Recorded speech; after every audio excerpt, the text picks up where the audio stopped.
ഇത് എറണാകുളം സവിത സംഗീത തിയേറ്ററാണ്. ഇതിന്ന് കണ്ടപ്പോൾ ഒരുപാട് സങ്കടവും അതുപോലെ അത്ഭുതമാണ് തോന്നിയത്. ആൾ മനുഷ്യനില്ലാത്തൊരു ഒഴിഞ്ഞ പൂരപ്പറമ്പ് പോലെ. കുറച്ച് കൊല്ലം മുമ്പൊക്കെ എറണാകുളം തിയേറ്ററിൽ ഒരു ടിക്കറ്റ് കിട്ടുവാൻ എന്തുമാത്രം ബുദ്ധിമുട്ടായിരുന്നു. എസ്പെഷ്യലി ഞായറാഴ്ച ഏത് സിനിമയായപ്പോലും ഹൗസ്ഫുള്ളായിരിക്കും. അന്നൊക്കെ എന്തൊരു ബഹളമായിരുന്നു. ബ്ലാക്ക് ടിക്കറ്റ് വിൽപ്പനയും അതുപോലെ ഒച്ചപ്പാടും ബഹളവും ഇതെല്ലാം ഇന്ന് ശാന്തമായിരിക്കുന്നു. സിനിമാ തിയേറ്ററുകളുടെ പ്രതാപകാലം കഴിഞ്ഞൊരു പ്രതീതിയായിരുന്നു. എന്നിരുന്നാലും ഈ ഒരു വലിയ ഇൻഡസ്ട്രി തകരാതിരിക്കട്ടെ എന്ന് നമുക്ക് പ്രത്യാശിക്കാം.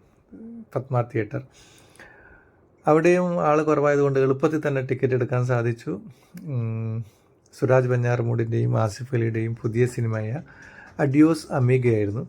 ഗംഭീര സിനിമ. ആസിഫ് അലിയും സുരാജ് വെഞ്ഞാറമൂടും അടിപൊളിയായിട്ട് അഭിനയിച്ചു. പക്ഷേ തിയേറ്ററിൽ ആൾ കുറവായിരുന്നു. മൊത്തം ഒരു 75 പേരെ ഉണ്ടായിട്ടുണ്ടാവും.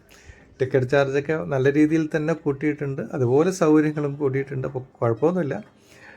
എന്നാൽ പിന്നെ ഒരു പോപ്കോൺ എടുക്കട്ടെ. അപ്പോൾ ഓക്കെ, ബായ്.